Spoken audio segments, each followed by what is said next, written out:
Marisa, Ricardo, donde quieran. Qué hermosa gente. La verdad que el Señor nos permitió a lo largo de estos 20 años conocer gente tan linda así, ¿no? O sea, cuando nosotros llegamos aquí y dentro del ámbito pastoral, al cambiarnos de un ambiente tan diferente, lo que era Buenos Aires aquí, y en una iglesia tan chiquitita como la que pastoreábamos allá, aunque esta cuando inicialmente era chiquitita también, pero en relaciones nosotros cero todavía. Y con la venida del pastor, el pastor fue el que primero dijo, bueno, que venga fulano, él los trajo. A Marcelo, a Graciela Prein. ¿Quién más vino en esa oportunidad? No me acuerdo quién más estuvo en el primer congreso. No sé si alguien se acuerda. No, Chamorro no, Cataño los conocimos después. Bueno, medio que vinieron sin saber, era porque el viejito los trajo, entonces ellos obedecieron, no le van a decir que no. Pero a nosotros ni nos conocían. Y así, en la segunda y en la tercera, después nos encontrábamos en Cúcuta y acá, y pim pum pam, y fuimos creando un catálogo tan lindo de amigos que formaron parte de nuestros 20 años, pero no solamente como iglesia, porque cada uno de ellos está sembrado en nosotros y nos ha dejado, pero sino también en nuestras vidas, ¿no?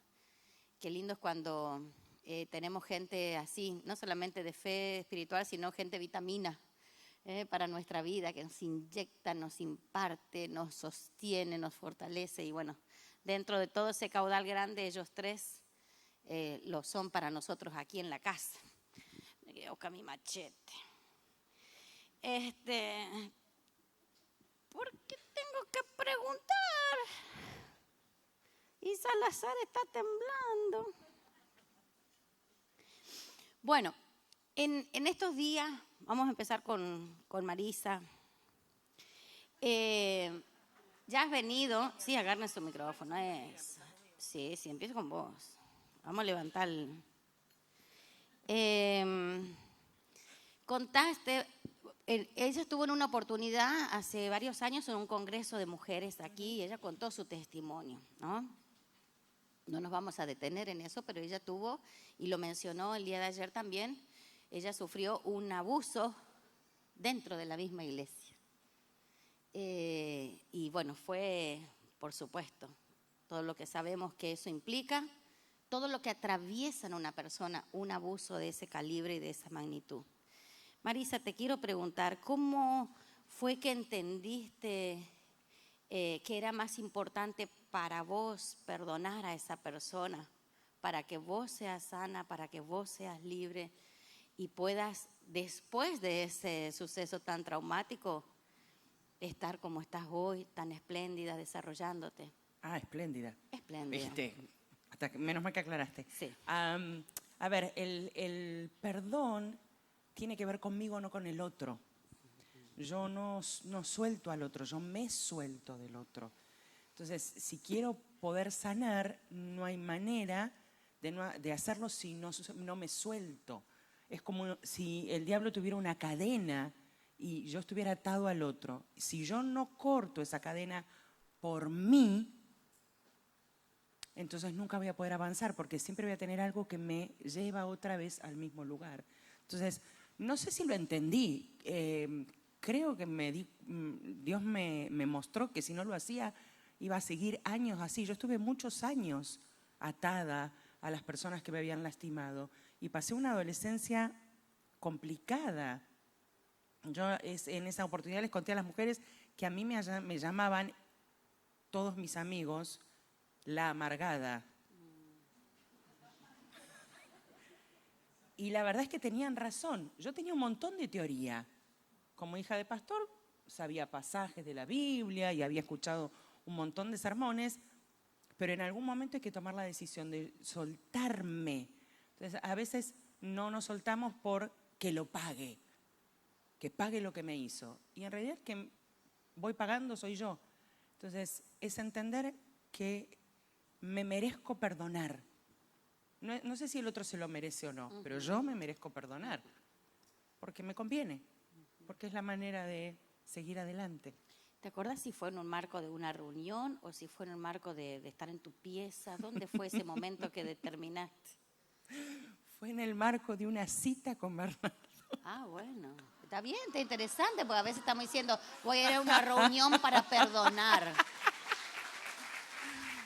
Por eso me invitó a tomar un café en Novios Mar del Plata. espirituales. No, me invitó a tomar un café en Mar del Plata porque ya estaba muerto conmigo. Ah, esa zaraza, ¿eh? No sé qué intenciones tenía, pero estábamos sentados en el bar y yo le dije, ¿vos sabés lo que a mí me pasó cuando yo era chiquita? No. Y ahí largué. Y Dios lo usó aún en las cosas que él no sabía. Porque la verdad que no sabíamos nada de sanidad interior. Mis papás no supieron hasta más grande. Y Dios lo fue usando. La verdad es que fui aprendiendo después cómo había sido el proceso. Claro. En la gracia infinita de Primero Dios. lo caminaste y después claro, lo ordenaste. Claro, porque éramos jovencitos, no sabíamos nada. Pero él fue usado por Dios y empezó. ¿Y se lo contaste a tu papá? Porque hay que hacer algo, porque tenés que perdonar. Y un día estábamos en un día de picnic con la iglesia y nos fuimos a un costado y entonces ahí empezamos el proceso de, bueno, hay que perdonar. No sabía cómo. Y una cosa que les quiero contar, el perdón no es un sentimiento. Jamás en la vida te vas a levantar un día y vas a decir, qué ganas de perdonar que tengo. Es una decisión. Yo decido soltarme del que me lastimó. Bien. Así que fue en el marco, la primera vez fue en el marco de una cita. Y acá estamos, bastante bien nos fue. Un tema el perdón, ¿verdad? Y Ricardo, vos, ahí tenés tu micrófono también. Ricardo también en varias oportunidades ha venido y nos ha compartido de su historia de vida. Recuerdo que con él en cada predicación uno lo va conociendo más, pero en esas primeras veces donde él contaba su historia, entre lo gracioso y lo doloroso a la vez, ¿no? O sea, compartió una historia donde todos en el momento desprendíamos risa, pero después de eso quedábamos todos recontra desubicados porque nos reíamos de algo que había sido doloroso. O sea, era una pulseada, porque una historia así, la de Ricardo, ¿no? Muy profunda y ¿cómo pudiste vos conectar dentro de esa infancia con mucha escasez, con muchas limitaciones? ¿Cómo pudiste conectar con Dios como Padre? Bueno, creo que esa es una experiencia absolutamente espiritual, ¿verdad? Me remite a lo que yo diría es mi momento de conversión. Fui invitado por un amigo a un, es que yo no sabía ni qué era, ¿verdad? Me dijo, realmente él me dijo, mira, Ricardo, hay una reunión que hacen allá en Pavas, en San José de Costa Rica, y hay unas muchachas tan guapas que llegan a ese lugar, ¿verdad? Y yo llegué a ese sitio con cualquier motivación menos buscar de Dios. No sabía que era una cosa espiritual, en ese momento carismática católica. Yo llegué a ese lugar y ¿cómo lo describo? Era un momento donde había una persona tocando su guitarra que no era, digamos, muy talentoso, que digamos, tampoco cantaba bonito. Y ahí me di cuenta que estaban cantándole cosas a Dios. Y de repente ahí llegó Dios a buscarme. Esa es la forma en que lo puedo expresar, y derritió mi corazón. Choqué contra la barrera y la limitación de que mi padre me había dicho que los hombres no lloran. Nunca. Y de un momento a otro hay una catarata por dentro que quiere salir. Yo soy un hombre para ese momento sin valores, sin respeto por nada ni por nadie. Y el amor de Dios me derritió en ese lugar. Lloraba y lloraba y no. Era la única persona llorando en la sala. No había nadie llorando como yo. O sea, yo volví a ver y yo intentaba tratar de contenerme, no podía. Y, y sollozaba, eso de que... Y era una cosa impresionante. Dios Padre derritió mi corazón en ese octubre de 1981. No puedo recordar, solo sé que era un miércoles, pero no sé cuál de los 4 miércoles de ese mes. Y eh, como pude salir de aquella reunión, ¿verdad? Y me fui para mi casa y solo en mi habitación eh, le dije a Dios, esta es la primera vez que yo lo siento a usted. Yo no sabía que usted era tan real. Y, y a diferencia de como lo solemos hacer los evangélicos, mi lógica fue diferente. Le dije que si él podría aceptar a alguien como yo, los evangélicos decimos, acepte al Señor. Y yo, o sea, yo me veía como estaba y le dije, usted podría aceptar a alguien como yo. O sea, este cuarto está lleno de pornografía, ¿verdad? Hay una estampita religiosa aquí pegada en la cabecera, pero debajo del colchón hay revistas sucias. Eh, Mi novia, con la que espero y tenemos planes para hacer una vida juntos, tiene un problema, está casada y estamos haciendo planes para que ella abandone a su esposo y se venga conmigo. Usted podría aceptar a un ser humano como yo, o sea, un hombre sin valores, sin respeto, totalmente sucio. Y, y la experiencia de Lucas 15, yo no sabía ni que existía una historia como esa. La viví ahí, con el amor del Padre. Me ha derretido el corazón y por eso vivo para Él. Tremendo. Bernie. Bernie, contanos cómo vos te diste cuenta que Dios te estaba llamando al ministerio. ¿En qué momento fue? ¿Cómo fue? ¿Qué contexto? ¿Qué te dio esa certeza? A ver, yo crecí en la iglesia. Para mí la iglesia era familia, refugio. Por el trabajo de mi papá nos tocaba viajar por todo el país, pero particularmente siempre, nunca nos desconectábamos de Adrogué, que es nuestra ciudad, y me acuerdo de vivir en Tierra del Fuego y combinar las visitas a Buenos Aires en función de que Eduardo tenía un ratito para charlar conmigo. Eduardo era el papá de ella, era mi pastor. Y para mí, yo hoy en el tiempo me doy cuenta que ese fue un primer paso. Eduardo era un modelo, una inspiración, era el consejo, era todo. Pero en mi cabeza y un poco en la construcción familiar, nosotros teníamos con mi familia, que la tuvimos hasta hace 2 años, una empresa relacionada con la electrónica, así que yo terminé el secundario y ingresé a estudiar ingeniería electrónica.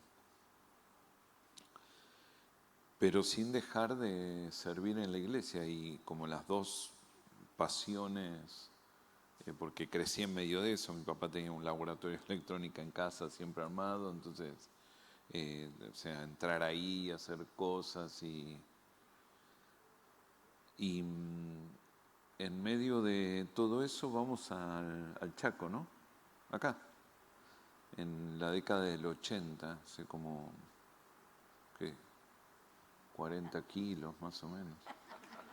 Y venimos a servir en el Plan Resistencia.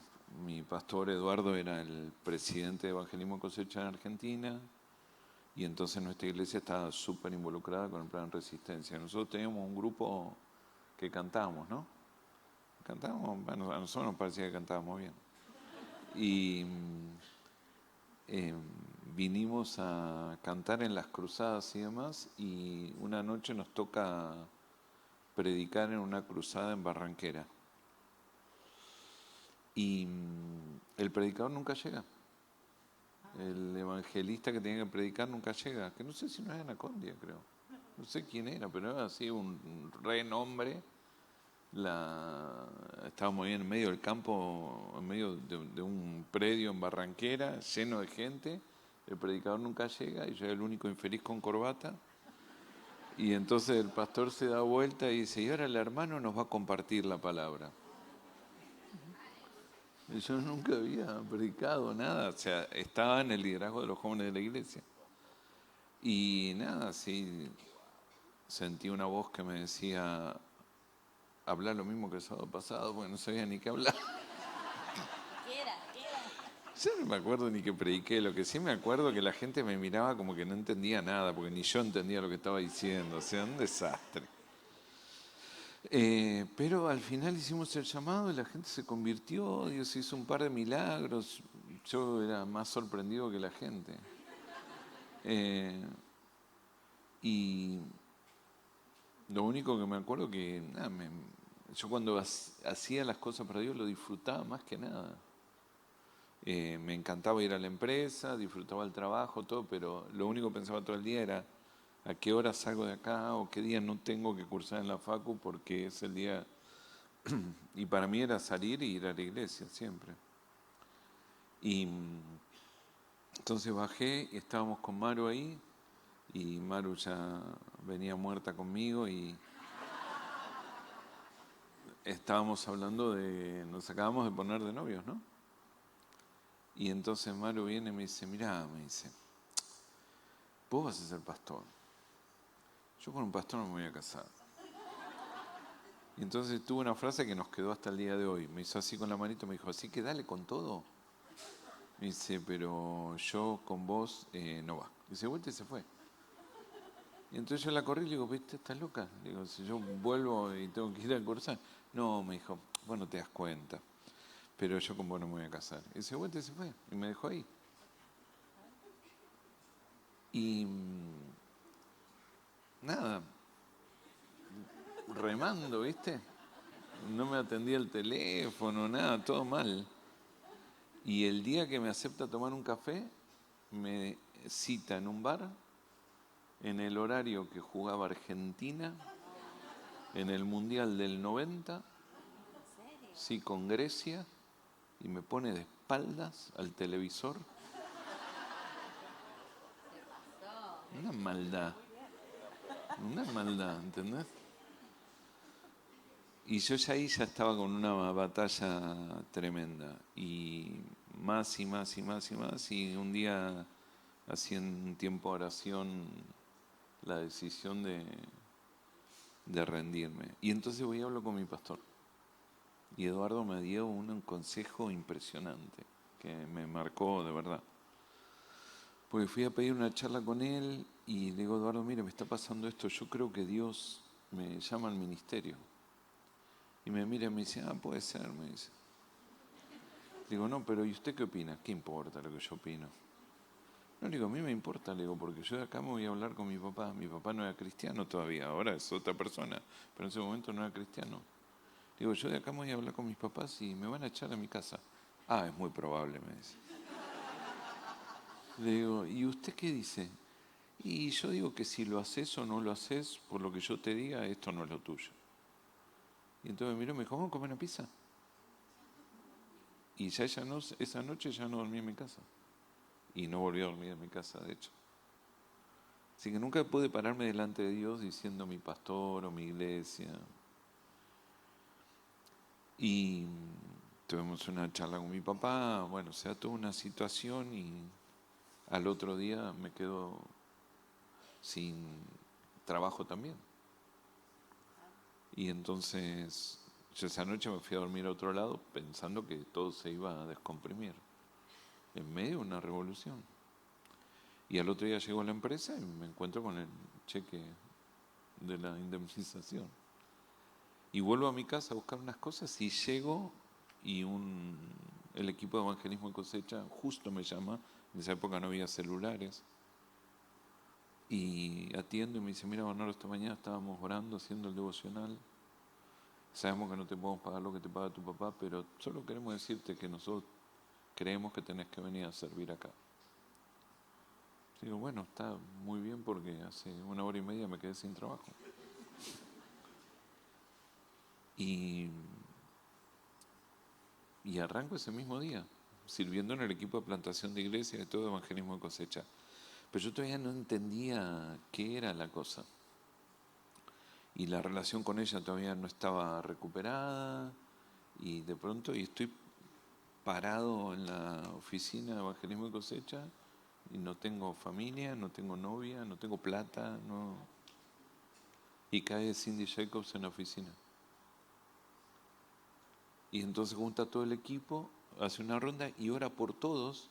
Y cuando va para orar por mí me saltea. Éramos como 12 y ora por todos y me salté y se va. Cerró la puerta y todos me empezaron a cargar, ¿viste? O sea, era como un paria, ¿viste? Y yo me estaba por ir al baño y digo, ¿qué pasa conmigo? O sea, San Lorenzo estaba peleando el descenso, o sea, era un año terrible. Encima. Sí. Y de pronto pasan 10 minutos y Cindy abre la puerta y dice, tengo que orar por vos. Y me lleva aparte y me da una palabra sobre el ministerio y sobre que ese tiempo ahí era provisorio, que el llamado era pastoral. Y me mira y me dice, y también Dios le va a hablar a tu novia. Y le digo, no tengo novia técnicamente. Sí, me dice, ¿tenés novia? No, le digo. Sí, y me mira y me dice, Marisa Lorenzo, me dice. Ven, acá estamos. Culpa de Cindy. A lo que voy es que, yo lo que creo es que lo que dijo Ricardo recién es tremendo. Estoy pensando que voy a cambiar mi manera de hacer el llamado. Porque creo que hay un lenguaje que Dios habla, que es el lenguaje de la entrega. ¿Viste? O sea, cuando vos no sabes bien qué hacer, andás a los tumbos, todo, pero todo el punto es que querés escucharlo. Y, viste, encima, a mí me faltan unos patitos, la sabiduría me salteó, pero tengo este corazón, me quiero encontrar con Dios y quiero hacer lo que Dios quiere que yo haga. Y entonces, yo creo que ahí está todo. Y se va a abrir el camino, Dios, para que yo me entere. Así que, bueno, vos tenés un montón de años en el ministerio, vos también. Creo que cada tanto estamos yendo ahí otra vez, ¿no? Sí. Y ahora que viene, y ahora que sigue. Y 1000 veces no sabes. Sí.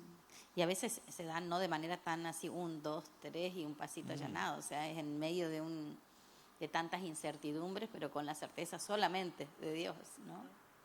Tremendo. Marisa, mirá la cantidad, ¿cuántas mujeres tenemos acá? A ver las manos, mirá. Uy. Ese auditorio de mujeres tenemos. ¿Cómo conjugás vos a Marisa, independientemente de todo tu alrededor, vos como persona, vos como mamá, vos como esposa, vos como respondiendo al llamado también? ¿Cómo conjugás todo eso? A las trompadas. Todo mal.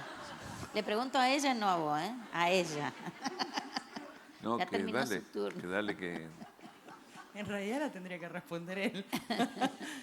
Yo creo que como se puede. Sí, por eso. Y hubo momentos en que salió mejor y hubo momentos en que salió peor. Bueno, ya no tenemos los chicos en casa, así que sigo siendo mamá, pero no en la diaria, porque no están. Creo que cuando Dios es el centro, por eso digo que hubo momentos en los que me salió bien y otros momentos en los que no me salió bien, porque hubo otras cosas que ocupaban el centro. La persona que amamos o una enfermedad. Yo tuve un tiempo donde la enfermedad ocupó el centro, me ocupaba el pensamiento hasta que me desperté y entendí que Dios tenía que ser el centro. Cuando Dios es el centro, se me hace más fácil como ordenar el resto. Hace como un año, 2 años se fue Jacob a Córdoba, ¿no? Sí. Vinieron Sebastián y Joaquín, uno el lunes y otro el miércoles, a contarnos que se mudaban lejos. ¿Ah, sí? Y viste que te dicen, nosotros tenemos un llamado de parte de Dios y uno no puede retrucar eso. A lo sumo te sentás con Dios y le decís, ¿por qué el llamado no es como yo quería? Los quería pegados acá. Y fue una semana difícil para mí. De hecho, me tocaba predicar el domingo y yo no predico, estoy enojada. ¿Cómo puede ser que Dios se lleve mis pollos? Y tuve que entender que Dios tiene que ser el centro. Y que cuando Él es el centro, el resto se acomoda. ¿Sí? No es... yo amo estar con la gente, me gusta tomar contacto y pasar tiempo con la gente, pero el ministerio no es lo primero, no es el centro de mi vida. Dios es el centro. Y a veces el ministerio tiene más tiempo, a veces tiene la familia más tiempo, a veces tiene tu pareja, tu esposo o tu esposa el mayor tiempo. Porque a veces, sobre todo cuando estamos en rol de liderazgo, creemos que Dios sea el centro es el ministerio. No, Dios es el centro. Y entonces hay momentos en la vida donde la familia se lleva más tiempo, hay momentos en que el ministerio se puede llevar más tiempo. ¿Sí? Y yo disfruto mucho los tiempos conmigo misma. El resto no se lleva bien conmigo, pero yo me llevo muy bien conmigo misma. ¿Sí? Es un problema del resto, no mío. Entonces yo también aprendí que necesito esos tiempos. Yo no puedo ir como ustedes dos a 1000 por hora. ¿No? No me sale. Está Yo voy lindo. por el carril del medio. Y me tuve que amigar con eso, entendiendo que Dios no me pedía el ir a 1000 por hora. Dios me pedía ser el centro y el resto se iba a acomodar. Entonces, creo que lo conjugo bastante bien. Estoy tratando de descifrar la cara de Bernardo. Creo que lo tenemos bastante... Sí.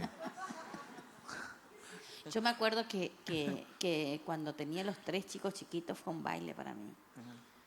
Y me costó ese tiempo porque, bueno, yo soy muy activa, entonces por ahí que uno se enfermaba al otro, uno puede salir, no teníamos vehículo, entonces ese tiempo era de lucha, porque vos querías estar acá, la necesidad, la iglesia estaba creciendo y yo encerradita ya en mi casa con los 3 chicos, entonces pilotear eso a veces entre el llamado, entre la necesidad, entre una realidad de etapa de la vida, ¿no? O Sí, sea, yo hay tenía que esa más entender. fácil, me enfermé Vos. tirada en una cama y entonces ahí lo resolvió Bernardo.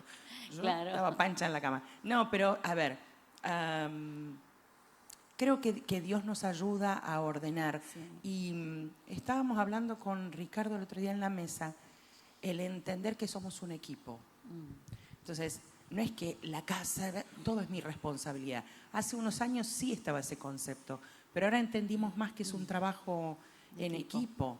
Entonces, por ejemplo, en casa, el que cocina es Bernardo porque cocina como los dioses. A ver. Y yo no le quiero sacar que él No. se sienta, ¡wow! Que fluya, que fluya. Que fluya, lo que Dios le ha upa. dado. Claro. Pero yo corto el pasto. Ah, ¿Por qué? Porque a mí me Ah, no. despeja la cabeza. ajá. Si contemos que hay que cortar el pasto 1 vez por mes y yo cocino todos los días. O sea, Y él cocina todos los días, mañana y noche. Porque vos necesitas más despeje que yo. Claro, tener una cabeza más prominente, ocupada.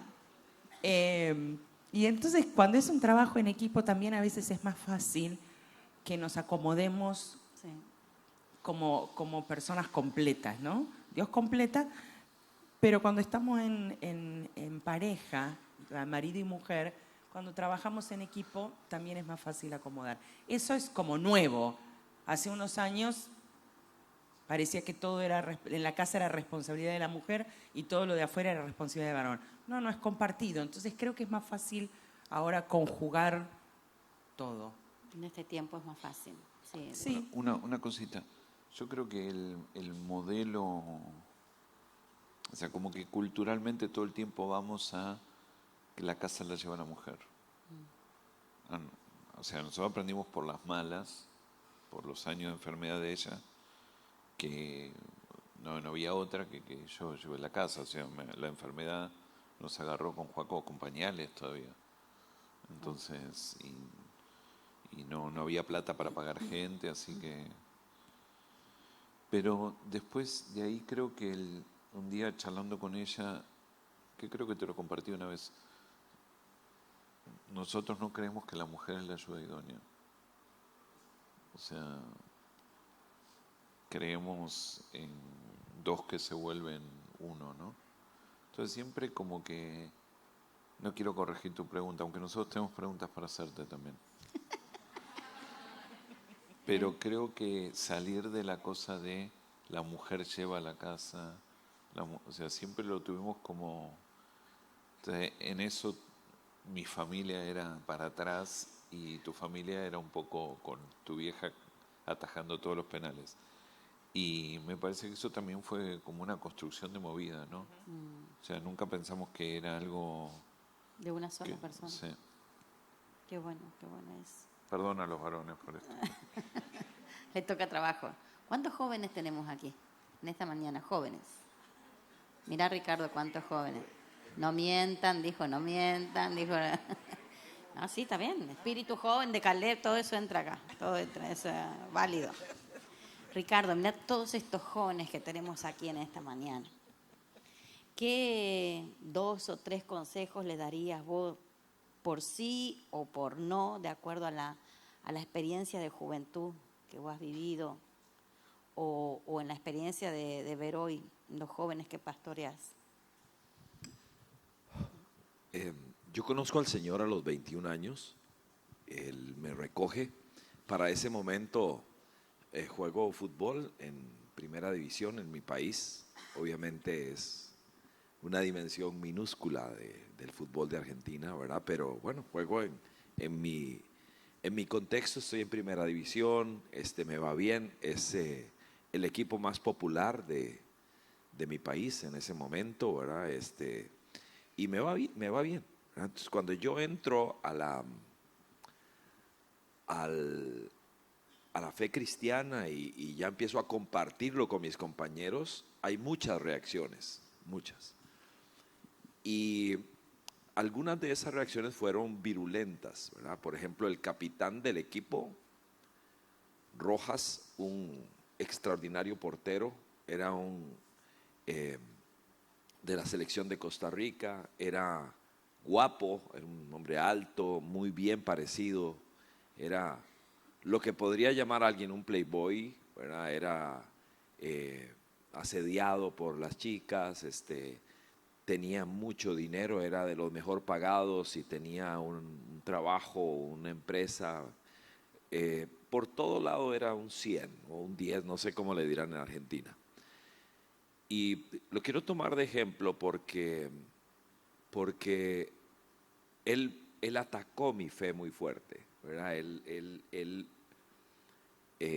se burlaba al ser el líder del equipo, ¿verdad? Era difícil porque él movía las voluntades de los demás, ¿verdad? Entonces se me puso un ambiente muy duro, muy fuerte. ¿Por qué cuento esto? Porque de repente pasaron 30 años, de repente, ¡pum! Aproximadamente 30 años después, ya nuestras carreras futbolísticas acabadas, ya él en su mundo, yo en el mío. Y un día veo que mi secretaria me dice, Marco Rojas le pide una cita a usted. Yo, wow, ¿qué pasó? ¿Verdad? Y llegó con su esposa del momento, porque ya había tenido creo que 2 o 3 naufragios familiares y venía con una de sus hijas. Y cuando yo veo entrar a ese hombre, ¿verdad? Que era un ícono de todo, era el de los anuncios, de las comerciales, era cuando se anunciaba por los parlantes el estadio rugía, ¿verdad? Él era el ídolo del equipo. Y de repente estamos el uno frente al otro. Y el camino que él eligió decía cómo estaba. Venía marchito, venía doblado, mal. O sea, y para mí fue impresionante. Y lo que subió a mi corazón fue, yo elegí el mejor camino. Yo elegí el sendero de Jesucristo y Él eligió otro. Y después de tantos años, Él viene a preguntarme, ¿qué se hace para caminar por ese sendero? El camino de Cristo es el mejor de todos, es el mejor. Y en el camino largo te vas a dar cuenta que es cierto. Y podría ser que una luz centellante quiera traernos afuera, pero el camino de Jesús es el mejor. Y yo le diría a los jóvenes, no te equivocas estando aquí. Algún amigo o amiga te diría, qué tontería, ¿cómo vas a estar ahí? Es el mejor lugar, porque Cristo es lo mejor que le puede pasar a una persona. Sí, amén. Qué lindo.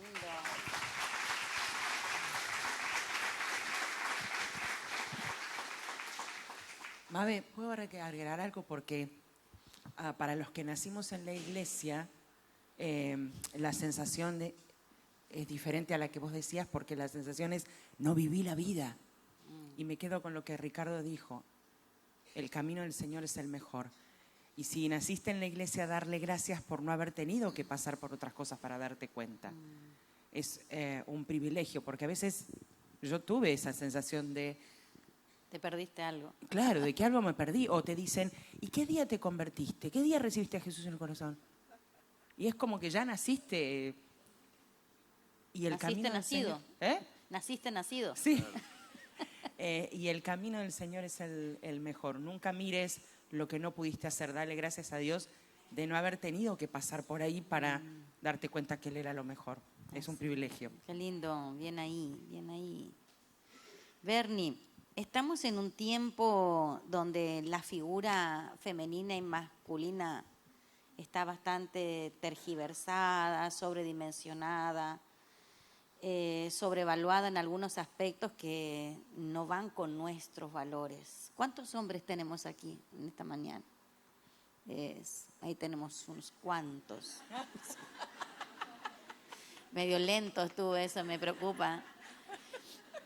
Había dudas hasta que, vamos, que se puede. Pero ¿qué tendrías como para hablarle a la masculinidad de este tiempo? Aquel que ante tantos bombardeos o también, o sea, estamos en un tiempo donde tenemos que reafirmar en esos aspectos que antes eran intocables parecían. Hoy se dice tantas cosas. ¿Qué le dirías a los hombres en esta mañana? Bueno, me parece que venimos de extremos, ¿no? Venimos de décadas donde la hombría se definía por la testosterona y la violencia y lo que decía Ricardo, los hombres no lloran y todo ese tipo de cuestiones. Y después aparece una construcción de una masculinidad donde el hombre se redefine, sensible, atento, y todo lo que muchas veces compone la masculinidad es atacado como defecto, y finalmente todo va a una construcción de nada, ¿no? Y me parece que el hombre solo está sufriendo un ataque superior que el que sufre la identidad de la mujer. Entonces, siempre pienso en ese pasaje de Corintios 10, cuando Pablo escribe y dice, hablando de los padres, dice, estuvieron todos bajo la nube, todos comieron el maná, todos vieron los milagros, todos, pero de la mayoría no se agradó. Y cuenta 4 o 5 cosas que había en los padres que los dejó tumbados en el desierto, ¿no? Y entonces creo que a veces hay cuestiones de identidad en nosotros que ya están, porque mi embrión vieron sus ojos, me dio sentido, misión, me puso nombre. Entonces yo creo que hay cosas que están colocadas ya de base, y a veces creo que es una combinación entre las cosas que no debo caer, lo que debo evitar, porque eso es realmente lo que destruye mi masculinidad y las cosas que debo dejar que sucedan porque ya están colocadas.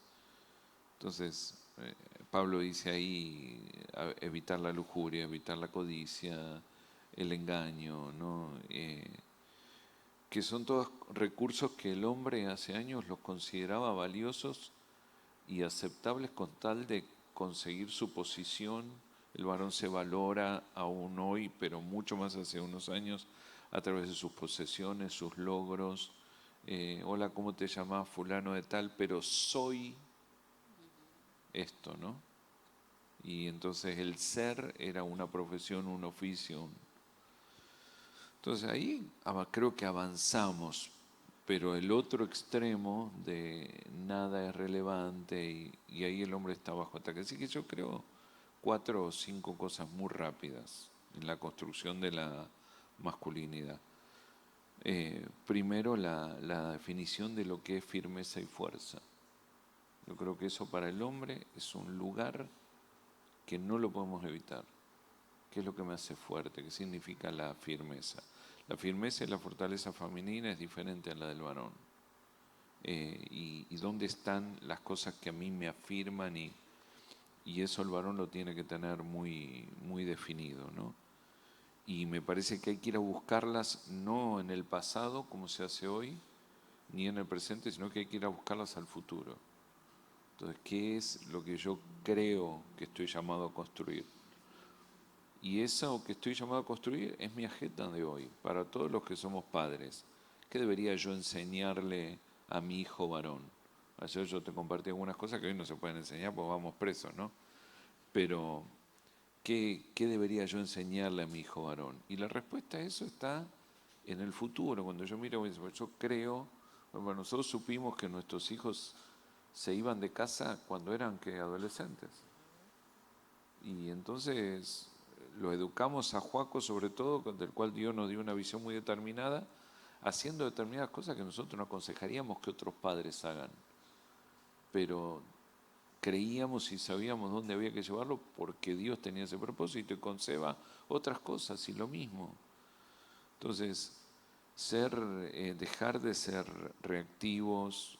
Yo veo mucho papá, mucho mamá que está todo el tiempo buscando que el nene no sufra, que nada le duela, que nada le moleste. Y eso para el varón es nocivo.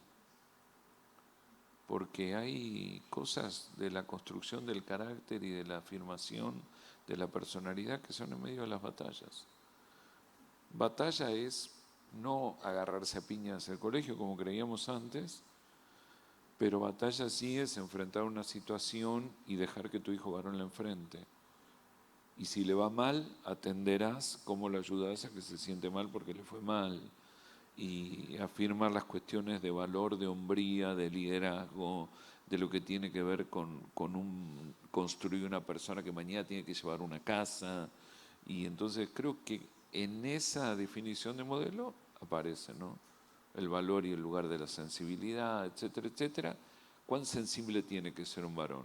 No sé, depende de lo que quieras construir. Depende cómo es la construcción hacia el futuro. Ahora, nosotros ahí tenemos la palabra muy definida de las cosas. Entonces, me parece que hay que dejar de que el timing lo ponga el momento, la sociedad, la manera. Que no nos puede decir hoy un mundo sin sabiduría cómo hay que ser, ¿no? Nosotros estamos siempre en la iglesia con este tema. La educación de tus hijos es tu responsabilidad, no es responsabilidad de la escuela. La escuela, tu hijo va a estudiar historia, biología, le cuenta, San Martín cruzó los Andes, la escuela. Pero las definiciones morales, éticas, la construcción de la personalidad, eso es de la casa. Entonces, si yo abandono esos lugares, claro, y veo muchos hijos de padres ausentes, ¿no? Y entonces me parece que así, sintetizando, es construir ese modelo y trabajar para ese modelo. Y muchas veces, no sé qué opinan ustedes, los cuantos son papás acá, pero muchas veces ejerciendo, ¿no te pasa que te encontrás a vos mismo? Y cuando no tenés ahí, lo que hablábamos anoche, que eran 3 menos cuarto de la mañana, Por él que yo me acosté No, tarde. no, anoche nos acostamos muy tarde porque la pastora Alicia, que está llegando recién Sí, ahora porque se porque acostó ella muy durmió. tarde, Nosotros, sí, Alicia. a las No, 2:30 Alicia. tuvo un momento de Al confesión altar. sobre su adolescencia, ¿sí o Sí, no? sí. Y contó cosas que nunca había No, contado, se pueden reproducir. irreproducibles. Pero ahí logró abrir su corazón y nos contó Ahí de sus logramos 10. entender algunas Sí. cosas, no todo, pero ¿Quién era algunas. ella a los 17, 18? ¿Tiró un par arriba de la mesa? Porque tuvo 17 la Alicia un Sí, día. también es verdad. Alicia, te enojé, ¿eh? Le tenés que perdonar. Sí. Bueno, entonces creo que ahí hay mucho en eso. Entonces, a nosotros nos ha pasado. Una historia cortita.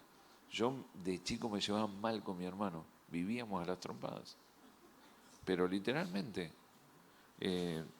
Pero bueno, no me hagan caso, cosas graves. O sea, eh, cosas de heridas, cosas que terminaban en el hospital, de verdad. Y un día veo mis 2 hijos varones peleando. Y fui ahí y los reté, les grité, les dije, no puede ser porque tú eres un hermano. Y de pronto dije, soy mi papá. O sea, y después pensé que no le salió.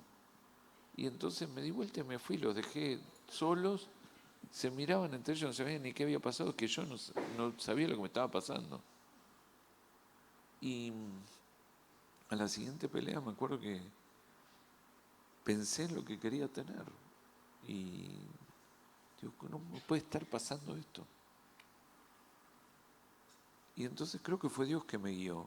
Fui y me senté con un cronómetro al lado de ellos. Y en eso Sebastián me miró y me dijo, ¿qué haces? Estoy cronometrando cuánto tiempo están peleando.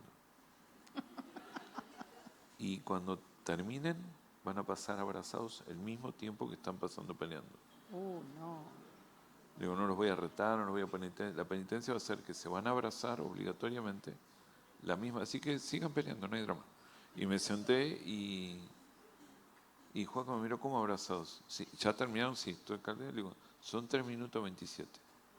Así que ahora se abrazan 3 minutos 27. Dice, no lo voy a hacer. Puede ser mucho peor la penitencia. Si no. Al minuto y medio estaban matándose de risa. Y esa fue la penitencia.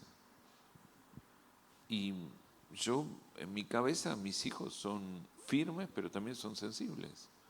Son fuertes, tan fuertes que no necesitan agarrarse a trompadas para imponer algo. Así que cada vez que discutían aparecía yo con el cronómetro. Y un día lo escuché a Joaquín decir, para, no peleemos porque papá nos hace abrazar. ¿No?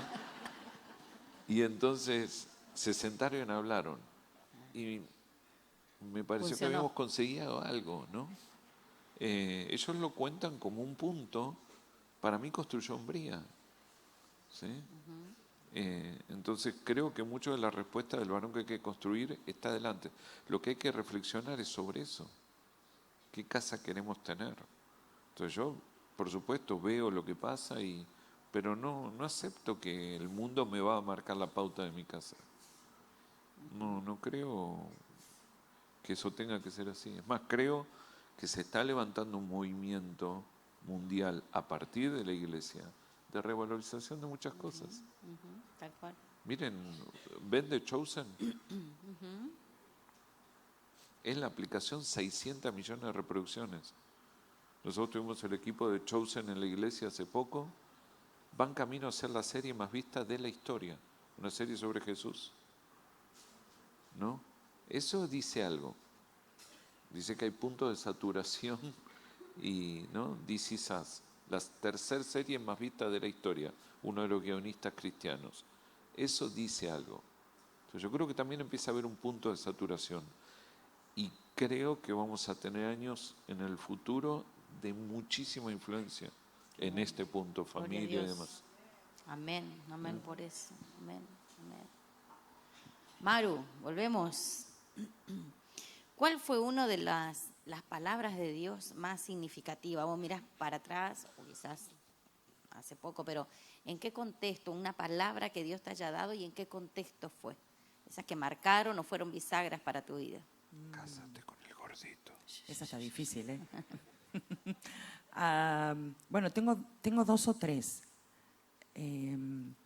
La primera se las conté hace un rato cuando hablé del perdón y la palabra directa de parte de Dios en entender que a mí me convenía perdonar. Esa fue la primera palabra. La segunda fue, ¿se acuerdan que Bernardo les contó el día que yo estaba en terapia que le dijeron que yo me moría y que y que mi papá le pidió que fuera a dirigir la adoración? Y entonces él no contó esa parte, pero él pasó por la clínica y me dijo, mira, yo me voy a dirigir la adoración porque si hoy yo no le puedo decir a Dios que es primero, yo te amo con todo el corazón, pero Dios está primero. Y yo siempre le digo a él que zafó que yo le contestara porque estaba llena de tubos, porque si no le hubiese contestado como buena gallega lo que realmente creía. Pero Dios fue bueno y me puso un tubo en la boca para no poder hablar. Foca. Y se fue y me dejó ahí tirada. No, y me quedé ahí. El resto no funcionaba, pero la cabeza funcionaba. Y entonces la terapia de ese momento no era las terapias de ahora, era la de la cortinita, donde escuchabas tus propios gritos más los gritos del resto. Entonces era la verdad que era un escenario bastante feo. Y toda la vida mi pasaje preferido fue el Salmo 23, fue el primer pasaje que me aprendí completo, el primer capítulo de la Biblia que me aprendí completo porque me ganaba nosotros teníamos un grupo de niños que se llamaban los marcianos. Y entonces ganábamos una parte del emblema si aprendíamos un pasaje de memoria. Y entonces me había aprendido el Salmo 23. Siempre fue mi pasaje preferido. Es divino, es precioso.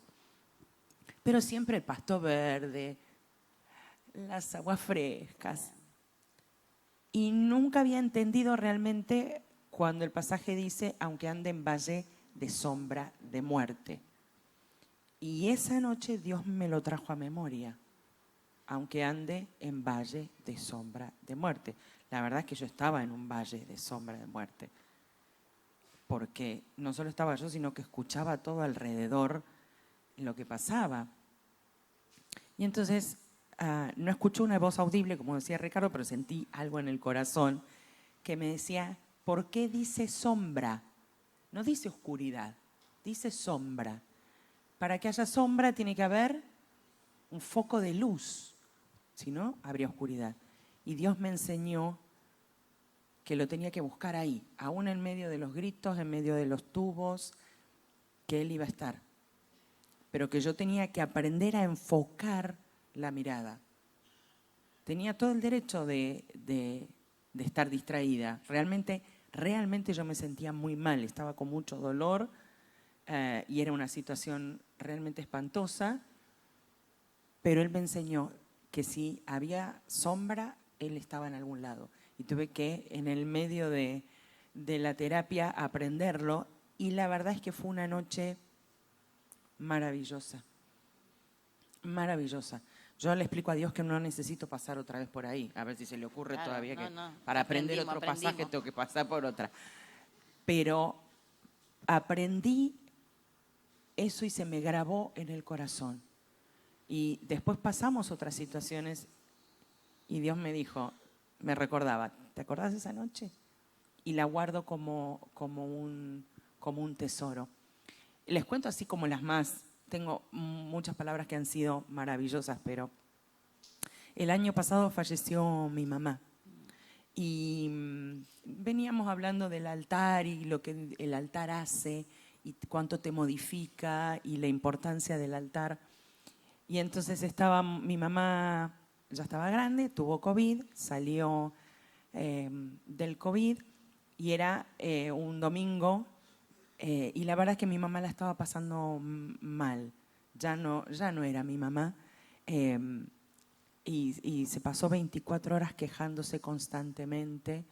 Entonces cuando estaba en la clínica, la señora que estaba en la cama al lado de mi mamá, la familia pidió que la cambiaran porque la verdad que era muy complicado estar con mi mamá y ese quejido constante. Entonces, como a las 6 de la tarde, les hicieron el pase. Entonces quedamos en la habitación mi mamá y yo. La verdad es que mi mamá no registró que yo estaba ahí, ya estaba en una situación complicada.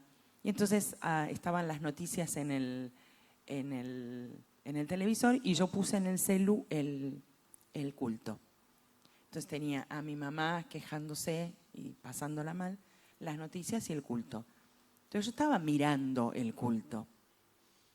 Y otra vez Dios ahí en el corazón. Venís hablando del altar. ¿Vas a mirar el culto o vas a hacer el culto? Y yo otra vez diciendo, dale, me estás haciendo una broma, mirá lo que es esto, mirá la situación. Y otra vez Dios diciéndome, ¿vas a hacer el culto o vas a mirar el culto?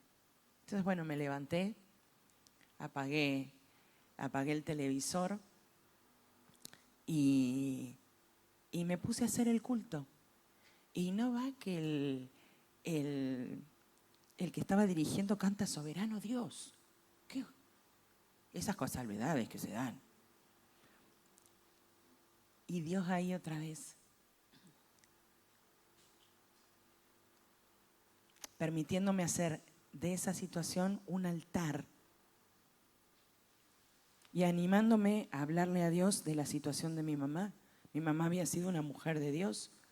Para mí había cierta injusticia ahí, en que ella la pasara mal.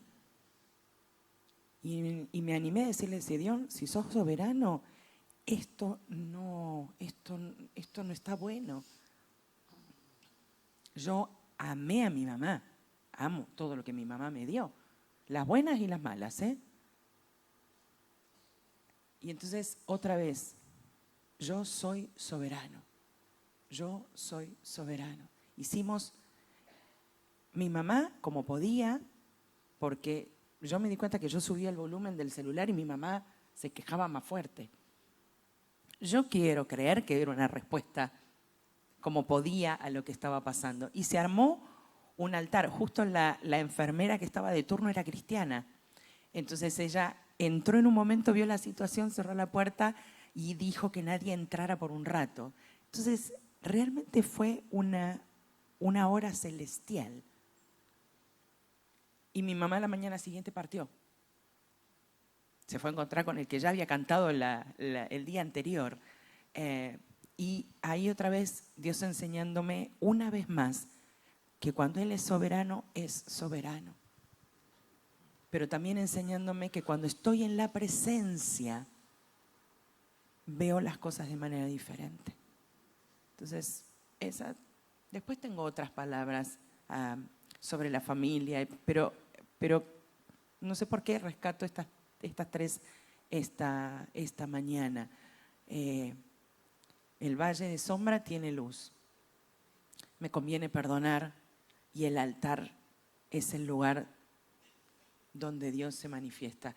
Y no es solamente en este altar, es que yo puedo hacer el lugar donde estoy, el altar, si me enfoco en mirar dónde está el Padre. Y aún en esos lugares ver Totalmente, a Dios siempre. Absolutamente. Qué lindo, Marisa. Gloria a Dios por eso. Ricardo, ¿cómo podrías definir en tu vida la tarea pastoral? Si alguien te dice, Ricardo, ¿qué es ser pastor? ¿Cómo llevas vos eso? Más allá cómo llevas, cómo lo sentís, ¿qué es para vos ser pastor? Bueno, primero que nada, considero que si me hubiesen dicho que yo iba a ser pastor en algún momento, sería como inconcebible en mi juventud, que me dijeran una cosa así. Pero creo que cada uno de nosotros tiene un llamado de parte de Dios, ¿verdad? Una encomienda de parte de Dios. Es una orden, no una invitación. O sea, cuando yo vuelvo a ver al Dios de la Biblia y se habla mucho de sus invitaciones, yo no lo veo de esa manera. No es mi forma de interpretar al Dios que yo veo en la Biblia. O sea, veo que llama y no es una invitación, es una orden. Y detrás de esa orden hay un empoderamiento, una capacitación, una formación que no es necesariamente el seminario, es la vida por donde Él te ha hecho pasar. Entonces vuelvo a ver Jeremías capítulo 1, por ejemplo, y no es una invitación. O sea, no me vuelvas a decir que eres muy joven, que usted va a ir donde yo le diga y va a hacer lo que yo le digo. O sea, y no veo una invitación por ningún lado. O sea, veo una orden de parte de Dios porque Él es soberano, porque Él te ha escogido y te ha formado. Cada una de las facetas que has vivido en tu vida te han hecho, empiezan a perfilar cosas que Él espera se manifiesten en tu servicio, en este caso pastoral, que es el llamado que yo entiendo que reposa sobre mí.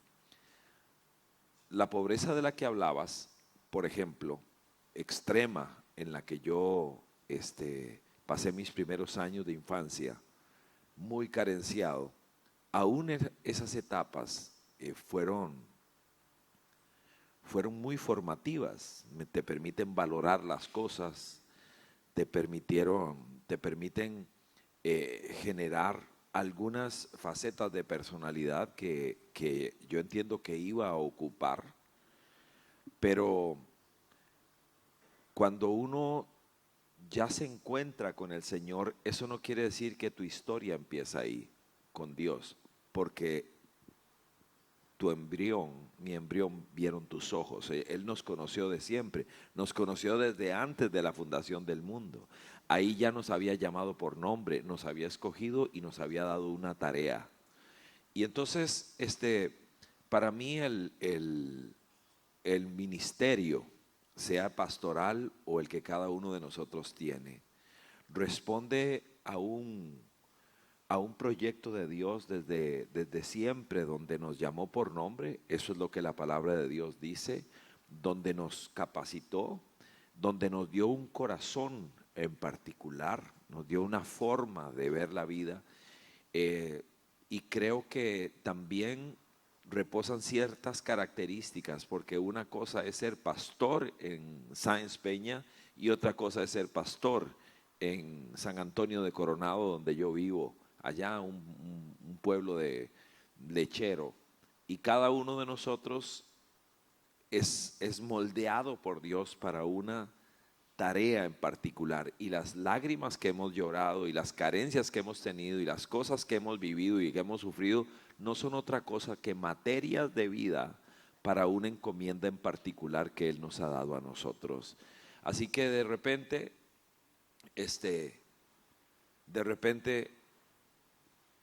casi sin darme cuenta, alguien me dice pastor, y casi que te sorprendes porque no era tu proyecto de vida.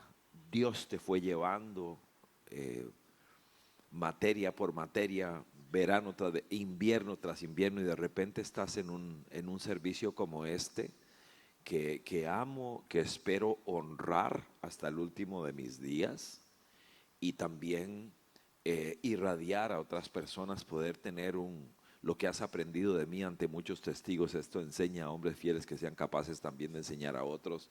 O sea, te genera una responsabilidad de poder acompañar a otras personas en este servicio tan maravilloso. Yo me siento agradecido, en el sentido correcto, orgulloso del oficio que Dios me dio.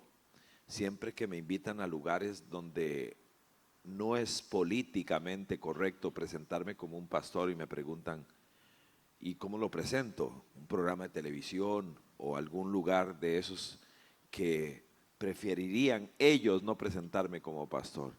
Digo, pues no sé cómo me vas a presentar, porque yo soy pastor y orgullosamente soy un pastor. Y quiero honrar ese oficio, quiero honrar al Señor que me ordenó que hiciera eso. Nosotros al final somos, según Pablo a Timoteo, nosotros somos como servidores de Dios tres cosas. Somos atletas, eso dijo él. Somos sembradores, labradores de la tierra, y somos soldados. Hay mucho que decir de cada una de esas facetas, pero uno de los vectores que cruza los tres es la disciplina. Y, y en el mundo evangélico ese es un valor que necesitamos rescatar. Nosotros no podemos vivir a partir de las emociones. Debemos vivir a partir de las convicciones, de cosas que Dios me ha pedido y lo que yo tengo que hacer al respecto. Hay cosas que le tocan a Él, pero hay cosas que me tocan a mí. Y nuestro oficio ministerial, en este caso el pastoral, tiene una expectativa alta de parte de Dios para nosotros. Y uno de los retos más grandes es saber que lo quieras o no, te conviertes en un modelo vivencial. Primera de Corintios 11:1 es un texto que dice que pareciera arrogante, pareciera que Pablo tuvo un lapsus de jactancia ahí. Nos vuelve a ver a todos y en el nombre de Jesús dice, sean imitadores de mí, así como yo lo soy de Cristo. Wow. Vuelve a ver a todos y dice, vivan como yo vivo. No es jactancia, es un desafío, es un reto. Y nosotros debemos entender que si hay algo que se requiere hoy, por eso es que la gente anda en búsqueda de algún ícono a quien imitar y realmente a veces uno no podría creer que Bad Bunny es un ícono de la juventud. Uno dice, lo vuelves a ver y dices, de verdad que se ha abaratado los modelos de vida, y lo digo con respeto para él o para cualquier otra persona, pero eso quiere decir que hay muy poco modelo vivencial en casa o en la iglesia, y quisiera destacar ese reto de que Dios espera que vivamos de tal manera que alguien diga, yo quisiera ser como ese hombre o como esa mujer. Wow. Fuerte, qué lindo eso. Bien ahí. Bernie, vamos terminando. No sé, creo que te puede llegar a pasar igual que a mí. Una de las cosas, no, nada que ver.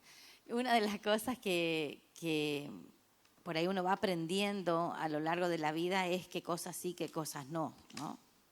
¿Qué cosas no haces? Porque las que hay que hacer ya sabemos, pero ¿qué cosas vos aprendiste que no tenés que hacer en un tiempo difícil? Estás en un problema, se presenta una situación, dame los no, que ya los debes tener claro. Bueno, recién Ricardo decía no vivir por las emociones, ¿no? Y Maru hace un rato hablaba de, por ejemplo, en un proceso de enfermedad, cómo la enfermedad tiene el poder de ponerse en el centro y hacer girar todo alrededor de ella, ¿no? Primera cosa que creo que no hay que hacer es no hay que perder el foco. ¿En dónde está escondida mi vida? ¿Quién tiene mi vida? La palabra dice, mi vida está escondida en Cristo, ¿no? Y no perder ese foco, ¿no? O sea, ¿quién manda de verdad? No le tengan miedo a los que pueden dañar el cuerpo, preocúpense que no les toquen el alma, dice la palabra. Entonces, primera cosa creo que no hay que hacer en los momentos, en ningún momento, pero en los momentos de prueba en particular es no perder el foco. Saber que lo que estoy enfrentando no puedo correr el riesgo de no enfrentarlo solo, de no enfrentarlo, perdón, de la mano de Dios, y enfrentarlo solo es un riesgo enorme. Así que la primera cosa que creo que hay que hacer es esa, no perder el foco. Segunda cuestión, creo que no entrar tanto en los por qué. ¿viste? O sea, ¿por qué me pasa esto? ¿Por qué no me pasa aquello? ¿Por qué? ¿Por qué? ¿Por qué? Porque yo de verdad creo que no es que Dios no quiera darme todas las respuestas. Creo que nosotros no tenemos capacidad de entender todas las respuestas. Y lo creo porque miro mi propia vida, cosas que estaba seguro que en un tiempo que eran de determinada manera, y después con la perspectiva del tiempo y un poquito de sabiduría, dije, no, esto pasó para esto, ¿no? Y creo que hay cosas simplemente que no las podemos albergar, o sea, que yo crea por qué, que yo piense que yo puedo entenderlo todo, que podría sobrellevar cualquier respuesta. O sea, es ponerme en un lugar de una especie de omnipotencia media complicada, ¿no?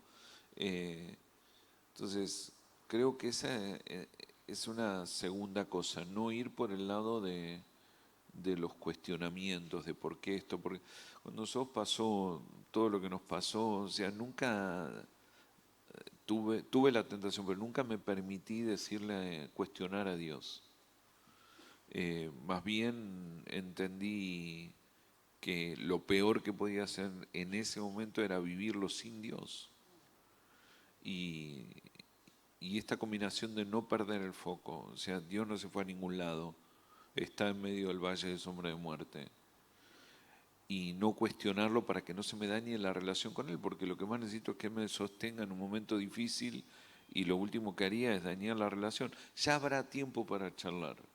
Y muchas veces en el caminar te das cuenta de la respuesta y muchas veces en el caminar te das cuenta que finalmente ni te importa y muchas veces, como creo que verás vos, ayer fuiste vos que dijiste que el desierto no vino para matarte, ¿no? O sea, el desierto es aprendizajes. Ahora, nadie acá está pidiendo un desierto, nadie acá está pidiendo pruebas, nadie oró hoy diciendo ojalá sea un mal día, nadie se levantó así.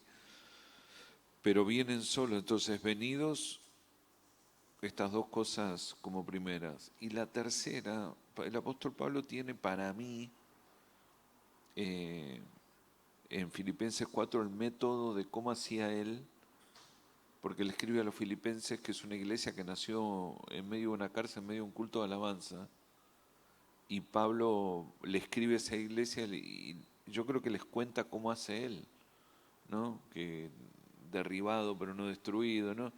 Y entonces le dice, miren, gócense siempre, se los digo otra vez, gócense. ¿Sí? Se lo dice dos veces porque a veces, y es como dijo Mari, o sea, gozarme. No, tengo que sentir el gozo. No, no es tan así. Yo creo que todos acá no les pasó nunca venir al culto liquidado y una canción te cambia. ¿No te pasó nunca? Y fue abrir la boca y, como dijo el rey David, levantar en la alabanza y a ver qué pasa después, ¿no? ¿Qué hay del otro lado? Y entonces ahí ese caminito de Pablo, gozate en el Señor siempre, te lo digo otra vez, gozate, que tus oraciones, tus clamores sean con acción de gracias.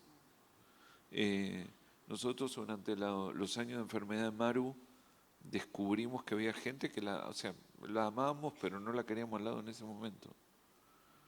Gente que venía a orar por ella, Padre, aquí está tu sierva en este lecho, levántala, mira su sufrimiento, ¿no? Y Mari no hablaba en ese momento porque estaba paralítica, no sé, pero yo sabía cómo me sentía yo y sabía cómo se sentían mis hijos. Pero apareció una hermana por la que no hubiéramos apostado y yo la escuchaba orar. Señor, gracias por la vida de Marisa. Esto tiene un propósito, vos lo vas a usar para algo, tu gloria, pa. Y esta prueba, Señor, te alabo porque va a servir para algo. Y de acá el oro, la fe más pulida que el oro, sale más fuerte, todo. Y ella que no, yo quiero que venga esta, ¿no? O sea, la intercesión, la oración, el clamor, con acción. Las dos clamaban, pero una era con acción de gracias. Y entonces dice que caminar por ese lado me lleva a poder hacer algo en todo lo bueno y todo lo que es del buen nombre, en esto pensado. Y a veces hay que buscarlo, ¿no? Y entonces vos haces ese caminito y dice que te viene una paz que sobrepasa el entendimiento, que te guarda el corazón y los pensamientos. Entonces, no salir de esa matriz. Y claro, si te guarda el corazón y los pensamientos, más fácil de gozarse y más fácil lo que decía Satirio anteayer, cuando hablaba del lenguaje. Ahí hay una decisión. Entonces, no correrse, no perder el foco. Yo creo que eso es central. Cuando hagas la última pregunta, después nosotros tenemos una. Pero si esta es mi casa. Pero hace o sea, 3 días que está ¿cuál es la diciendo que tengo cuestión una acá? familia, que nos sintamos en casa. Arrancaste diciendo se sintieron en casa. Bueno, Sí, sigamos, nos sentimos en sigamos. casa. Maru. Qué Nadie me terrible. dio mate ¿Cómo en hace? 3 días, pero fuera ¿Cómo de hace eso Maru todo las estuvo muy 24 bien. horas con este muchachito así? No, hay horas que estoy en la iglesia Bueno. y no me ve. Maru, contanos una virtud y un defecto en tu vida, contanos. El pueblo quiere saber, ¿no es cierto? Sí, están todos ahí, están anotando, mira. No. Tuya, vos te Pásamela. conocés, vamos. Una virtud, soy cabezona. ¿Es una virtud? Sí. Porque soy Una cabezona virtud- en esto una que decía virtud te antes. está diciendo. ¿Eh? Una virtud te está diciendo. ¿No es una virtud? O sea, todos Una estos 30 años virtud. resulta que era una virtud. ¿Es un defecto o una virtud? Vamos primero a Bueno, redefinir espere, qué espere. es un defecto y qué es una Déjenme- virtud. Entre los dos no se puede hablar. Bueno, dale. Son iguales ustedes dos. O ser, o mantenerme firme. Bueno. Esa Pero, otra cosa. pero para mí en algunos casos es ser cabezona. Aunque el diablo venía a hablarme, yo no podía hablar. Pero la conversación acá estaba. Entonces, por eso en el concepto de ser cabezona, yo discutía acá sobre lo que quería pensar. Entonces, el ser cabezona y sostener que Dios era soberano, aunque la situación no acompañaba, para mí es una virtud. Como todo, a veces te ayuda y en otros momentos de la vida te juega una mala pasada, cualquier característica que tengamos. A veces me juega una mala pasada, pero como pasamos muchos tiempos de pruebas y el pastorado tiene una cuota maravillosa, pero tiene otra cuota a veces se complica, me ayuda el ser cabezona en que Dios es soberano aunque yo no lo entienda. Y un defecto es que soy cabezona. No, Algo más creativo, por ejemplo. No, y un defecto, no sé, tengo tantos que no sé ni cuál decir, nomás, pero uno nomás. No, vos cállate. soy muy cerrada. Me cuesta mucho contar o contar cómo realmente me siento. Aprendí mal aprendida que en la casa pastoral no se habla. Mis papás fueron maravillosos, pero como vivíamos en la casa pastoral y la puerta estaba abierta y mi mamá siempre tenía los termos de café en la mesada, aprendimos en esta casa no se discute. Pero sí se discutía. Lo que pasa es que no se decía para que el resto no. Y a veces tiendo a encerrarme como un bichito bolita y no está bueno. Hay que decirlo en el momento correcto, de la manera correcta, porque ayuda al que nos podamos entender. Ricardo, ¿una virtud y un defecto en tu vida? Bueno, soy los defectos más que más me han perjudicado, digamos. Soy una persona muy explosiva, ¿verdad? Sí, he tenido ese problema. Cada día creo que los años te van dando la capacidad de dominarte un poco más, pero soy una persona, digamos, explosiva y curiosamente también muy introvertido. Mi esposa, que es quien mejor me conoce, me dice que que la gente nunca va a terminar de entenderme. Yo no espero que me entiendan, ¿verdad? Pero solo hay un lugar donde yo soy extrovertido o intento serlo, y es cuando estoy hablando de Jesucristo desde el púlpito. Ahí se enciende algo que no podría ser de una manera diferente. Pero entonces la gente me ve de una manera cuando estoy, y es un problema porque me oyen hablando de Dios, ¿verdad? Digamos apasionado, firme, fuerte, que trato de ser ordenado, claro. Y luego bajo y no hablo, me escondo, porque así soy yo, ¿verdad? Desde niño la maestra empezaba a pasar lista, ¿verdad? Arroyo, Arce, Bolaños, y yo empezaba a sudar solo de pensar que llegaba la S de Salazar, y yo empezaba a sufrir solo de tener que levantar la mano y decir presente. Cuando decía presente, ya para ese momento estaba rojo como un tomate, que tú sabes, ¿verdad? Me chillaba, no sé cómo se dice en argentino, ¿verdad? Me sonrojaba, ¿verdad? Y solo para levantar la mano y decir presente. Muy inseguro, y todas estas cosas se convierten como en una bomba de tiempo, ¿verdad? Esas inseguridades, esa timidez que me hicieron muy explosivo también. Cuando cruzaba cierta línea, ¡guau! ¡Boom! Entonces, y por otro lado, creo que el deporte me hizo una persona disciplinada. La palabra rutina para mí es una buena palabra. Para la gran mayoría no, cree que la rutina es aburrida. El Dios de la Biblia es un Dios de rutinas también. Él hace salir su sol todos los días y lo vuelve a acostar. Es un Dios de rutinas, y lo vuelve a hacer una vez y otra vez y otra vez. Y creo que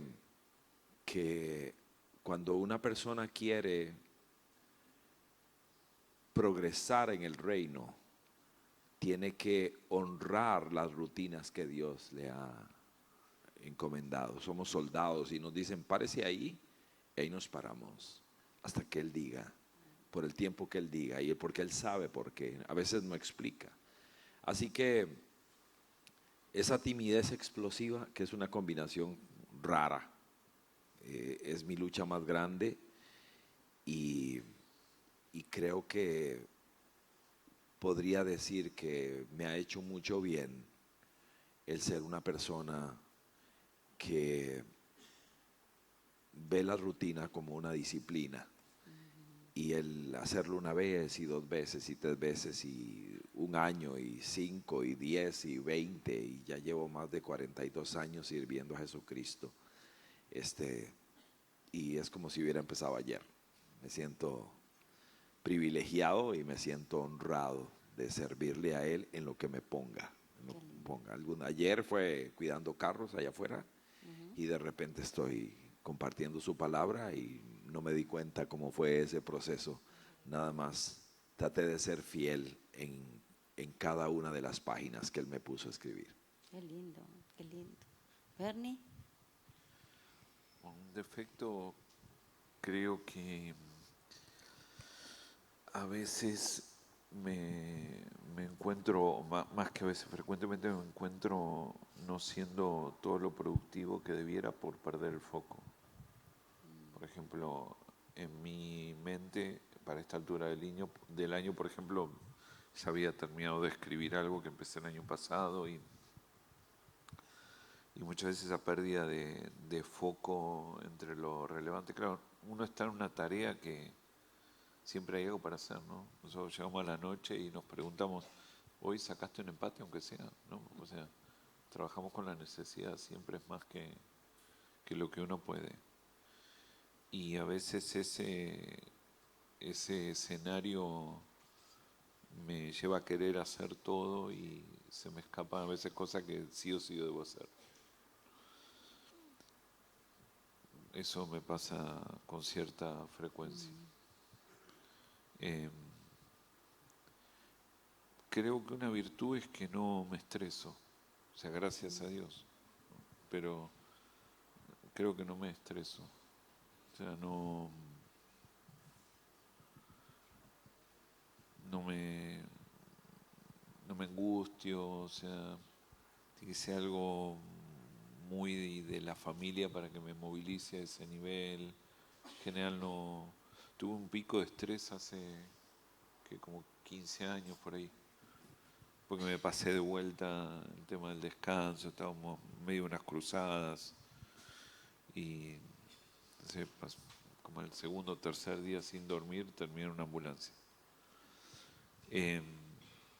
Pero ese día, cuando volví a casa, fue acomodar un poco un par de ideas, pero en general no me estreso, no porque no me pasen cosas, sino que creo que tengo un buen manejo de las tensiones.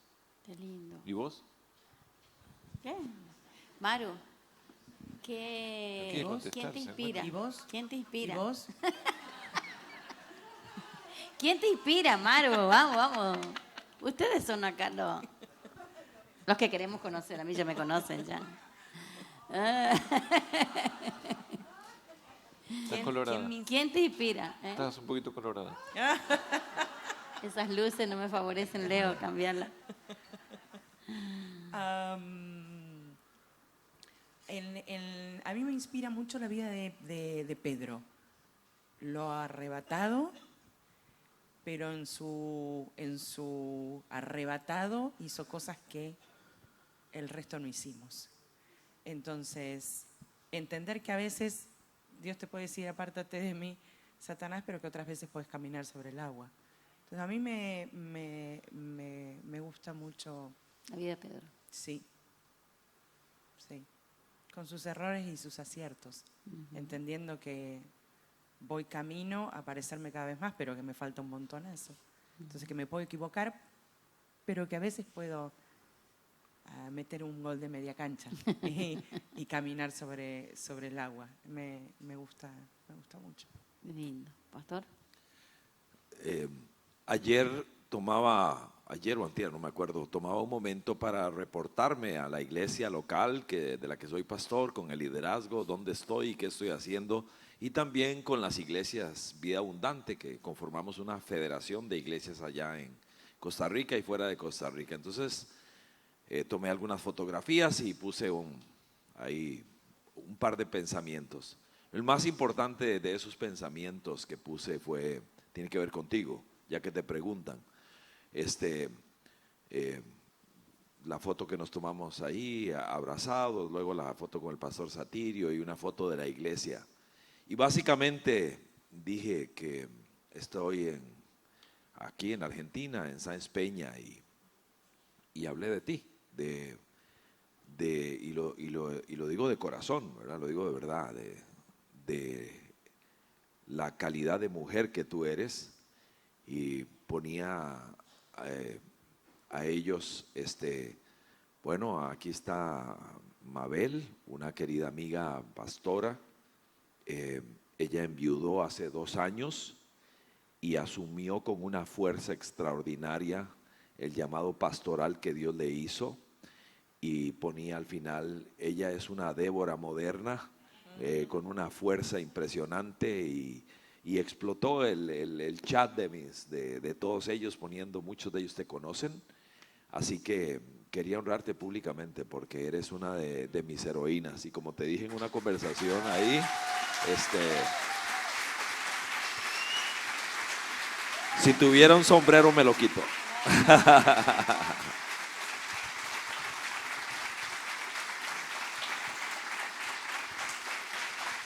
¿Puedo Gracias. agregar algo?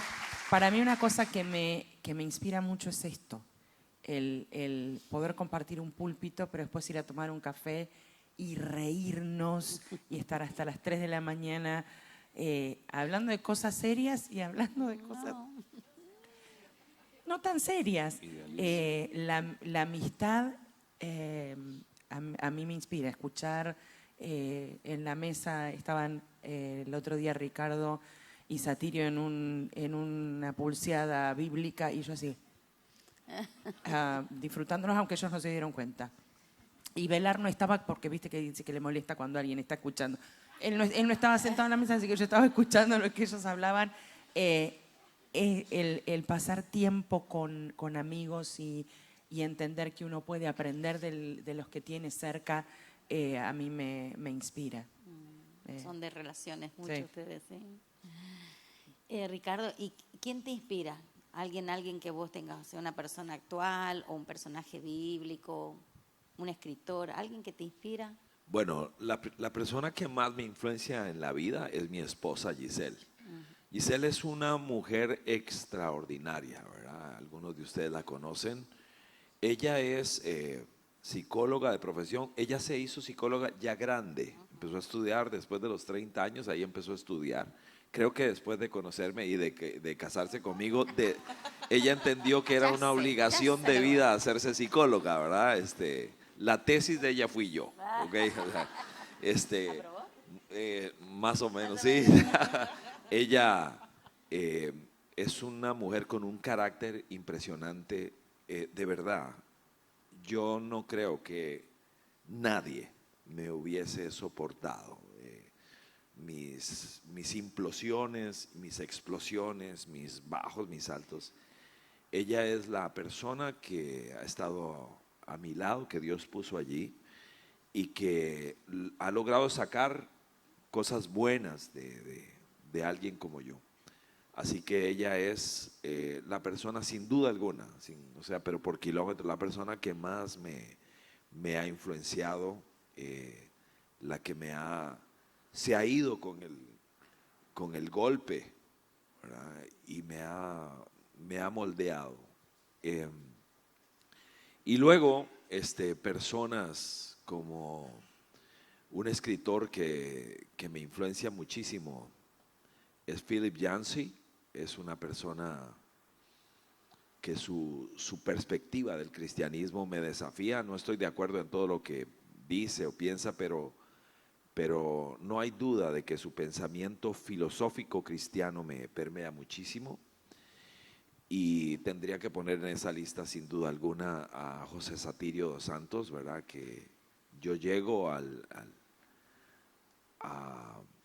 allá a Cúcuta de rebote y Dios tenía una cita mía con él, ¿verdad? Y este hombre, sin duda alguna, ha reencauzado mi pensamiento y mi quehacer. Así que serían las tres personas que mencionaría de influencia.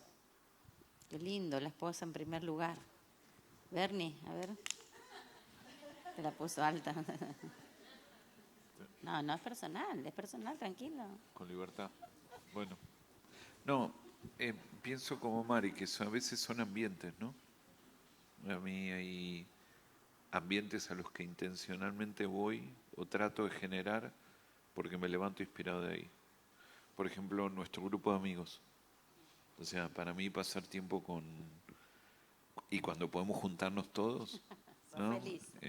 Cuando estás vos o está Dani, para mí, yo me levanto de ahí. No, porque Daniel me mandó un audio ayer un poco comprometedor, Catania. Si lo cuento, tiene que dejar el ministerio. A mí, por ejemplo, ese ambiente me inspira mucho, ¿no? Cuando tenemos la oportunidad de estar juntos, y hoy hablábamos con él, ese don que tiene Satirio de generar ambientes, ¿no? Y también darte gracias por recibirnos, porque la verdad es que podríamos haber llegado el martes y nos colamos en llegar el lunes porque disfrutamos de estar, ¿no? Y estas cosas que se forman, pasar tiempo con Ricardo, o sea, disfruté todo, pero algunos ratos allá atrás han sido maravillosos. Así que ese es un ambiente que me inspira un montón. Me inspira muchísimo algunos ambientes de liderazgo. Por ejemplo, alrededor de la Cumbre Global de Liderazgo se generan a veces ambientes de un nivel de reflexión y demás que me inspira mucho.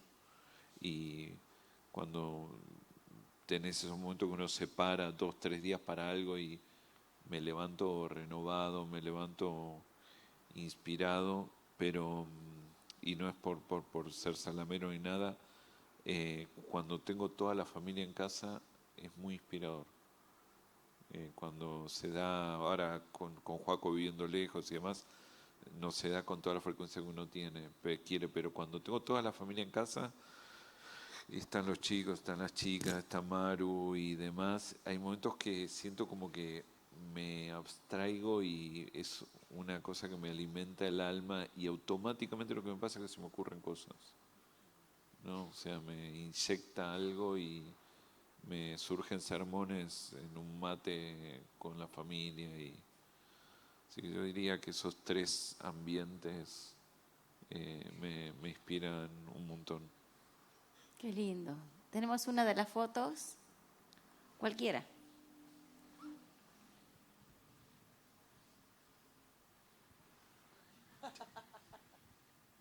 Ven que no son normales. Maru, ¿qué es esto en tu vida? ¿Qué es para vos esto?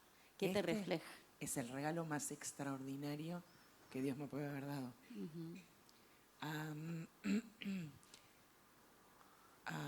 Cuando era adolescente jamás pensé en tener una familia. Cuando yo le dije a Bernardo, yo con un pastor no me caso, como dijo Ricardo, nadie me podría haber bancado como me banca Bernardo. Y ahora soy una versión bastante mejorada de lo que era cuando él me conoció. Bueno, él me conoce desde los 6 años, pero cuando empezamos a salir, yo era bien complicada, bien complicada. Y este es el regalo, este es realmente un regalo y un milagro en mi vida. Mis hijos, Ver y mis nueras. Y oramos mucho por eso, trabajamos mucho por eso, pero hay una cuota extraordinaria de gracia de parte de Dios. Así que Un día Maru grabó un testimonio de sus abusos en casa para un programa. Y nosotros tomamos la costumbre con los 2 varones de orar juntos todas las noches. Y si yo llegaba y ellos estaban dormidos, nunca me iba a dormir sin ir a ministrarlos, porque yo creo que el espíritu no duerme. Y ese día a la noche estábamos en el cuarto, Seba debía tener 10 años. Y me dice, la que va a ser mi esposa ya debe haber nacido, ¿no? Depende de vos. Y entonces le digo, yo creo que es muy probable. Me dice, ¿por qué no empezamos a orar por ellas? Que Dios las cuide. Pensando en lo que había escuchado de la madre, ¿no? Y nos pasó con las 2 que cuando aparecieron en casa nos dimos cuenta que eran ya ellas. las conocíamos. Llevábamos 10 años, 12 años orando por cada una y que solamente nos faltaba ponerle cara a la foto, ¿no? Así que esa foto para nosotros es esa y otras menos estándar. Sí, Luchi tiene un tema con la lengua, ella siempre saca la lengua para las fotos. Sí. Pero sí, es un regalo increíble. ¿Vos también coincidís con eso? Sí, totalmente, una locura. Yo no sé, de verdad que a veces no lo podemos creer. Ahí para nosotros Que hayan falta... salido chicos tan lindos. No, ¿De ustedes dos o eso qué? era esperable, pero ahí falta sobre todo los Mica. ¿Qué pasó ahí? Sí, ahí falta Mica y Tommy. ahí falta. Nosotros tenemos una sobrina que es de verdad una hija. Y tenemos la costumbre cada 6 meses nos vamos los 8, 2 días, alquilamos un lugar, nos vamos los 8, 2 días. Y Mica es la prima hermana de mis hijos y está casada con el hermano de Calu, que es la esposa de Joaquín, que además es el mejor amigo de Joaquín. Esos días son un regalo y yo a veces he salido solo para llorar porque no puedo creer esos momentos. Sí, es más que lo que pensamos jamás. Qué lindo. Sebastián, el hijo más grande, es el que está allí y el más chico es el de anteojos, Joaco. Sí, el más grandote es el más chico. Ajá, y la que está sacando la luenga, es esposa de Seba y ella es la esposa de Joaco.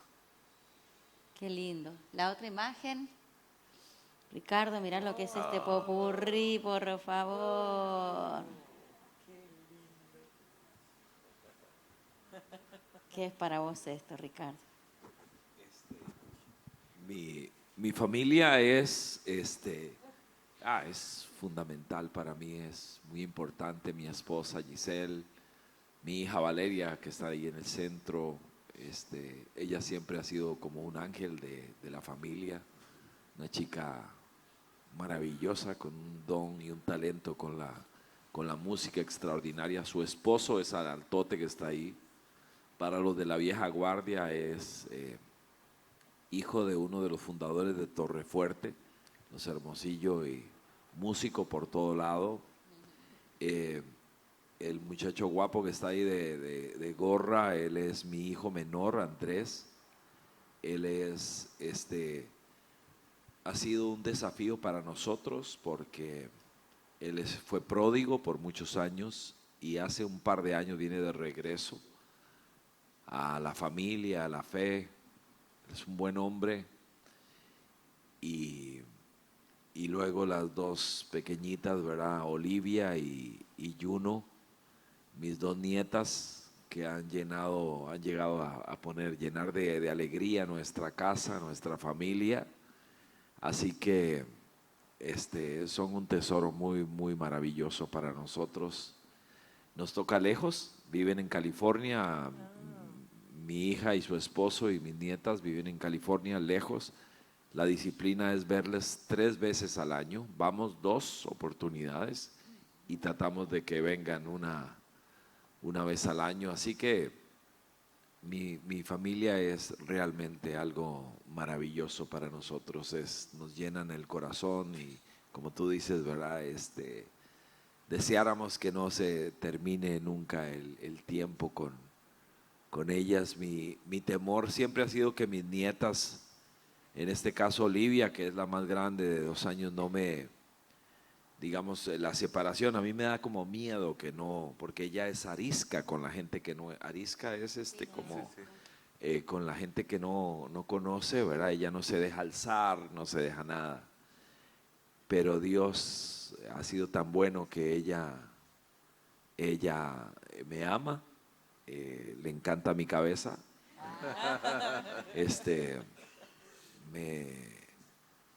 Desde siempre, o sea, hay una conexión entre mis nietas y yo, y ella, apenas yo aparezco en escena, ¿verdad? Ella es de estar conmigo, de abrazarme, de besarme, nos reímos mucho. Así que los 2 abuelos disfrutamos intensamente de nuestras nietas. Ha sido un maravilloso, hermoso, precioso y gran regalo de Dios para nosotros. Qué lindo, qué bendición. Ahora sí, la última pregunta. Mañana nos vamos. ¿No? No nos vamos. Esta noche hacemos el cierre del Congreso, la verdad que muy, muy especial, bueno, como cada uno de los congresos. Pero para nosotros los 20 años es un cierre y una nueva apertura, y no solamente de década en lo cronológico, sino también creo que Dios tiene ciclos para algunas cosas, ¿no? Y siento que entramos en eso. Maru, ¿qué le decís a este auditorio de todo lo que hemos vivido, todo lo que hemos escuchado, experimentado aquí? Mañana todo, entre comillas, vuelve a la realidad. ¿Qué? Primero es que durante la semana tomes las notas que escribiste y las releas. Y le pidas a Dios que lo selle en tu corazón, así como yo le voy a pedir que lo selle en el mío. Pero arrancando por la primera palabra de no tenemos el mismo espíritu. Entender que Dios nos hizo y nos eligió para ser de influencia a otros y ser siervos, servir a otros en la familia, en la iglesia, en el barrio, pero sobre todo que el diablo no nos meta otra vez en la rutina, en el mal sentido, no en la que dijo Ricardo, en esta vorágine de acelerarnos y que la palabra pase. Toma tus notas, tu celu, si grabaste algo, reléelo en la semana, volvelo a escuchar, ponete en oración y decirle, Señor, yo quiero tomar de cada palabra algo que me sirva. Y sí, es un tiempo nuevo. Y Dios tiene un montón de cosas por delante y hay que arrebatarlas, hay que ir a tomarlas, porque si no las va a tomar otro y yo no me las quiero perder y creo que ustedes tampoco. Ver. Yo creo que, bueno, un poco lo que dice Maru, recordar, ¿no? La parábola del sembrador dice que Dios esparce la palabra y el infierno la quiere robar. Entonces, recordar. No sé si se animan a tomar un segundo ahora y elegir, y si tenés tu celular, anotarlo. Nos arrancamos con que somos desafiados a ser Caleb, ¿no? Y después nos dijeron de no obsesionarnos con el mal y aprender a movernos en el bien, tener el valor de emprender, no quedarnos caídos, ¿no? El mensaje de las hormigas de Ricardo, y ahora que lo completas con esto que está diciendo de la rutina, que parece una mala palabra, pero es un logro, retener, recordar. ¿Viste? Esos momentos que en medio de estos 3 días reconoces que Dios te tocó, que estabas ahí en cualquiera de las reuniones y de pronto dijiste, bueno, me está hablando. Bueno, eso, yo creo en el valor de escribir eso. Y si no lo hiciste hasta ahora, agarra un papel o agarra tu blog de notas de tu celular, y es el momento que vos agarrás y decís, no, acá me acaba de hablar, ¿no? Y eso hay que retornarlo, porque viniste para ese momento. Y que seguro que no vas a retener los 3, 4 días, nadie puede. Pero tampoco seguro que no viniste con el pensamiento que Dios te iba a hablar todo el tiempo durante 4 días, porque nadie aguanta que Dios le hable 4 días seguidos. Pero seguro que en medio de estos 4 días hubo momentos que te habló. Entonces, eso lo tenés que retener, porque viniste para eso. Viniste para que Dios te hable. Y por ahí fue el sermón completo, pero por ahí fue una frase que otro ni retuvo, pero fue para vos. Eso hay que retenerlo. Y tenemos que saber que el infierno, eso quiere robarlo. Y tenemos que ser sabios. Por eso nos pasa a veces, que ¿cómo estuvo el culto bárbaro? ¿Y de qué habló Mabel? Algo de la Biblia. Y nos queda la emoción y el sentimiento y la vivencia y no la sabiduría. Y finalmente lo que te cambia es, viste, esa palabra que se instala. Entonces, si no lo hiciste, hacelo ahora. Anotate, ¿sí? Los momentos, las cosas que Dios te habló. Esas hay que guardarlas. Eso como gran cosa valiosa.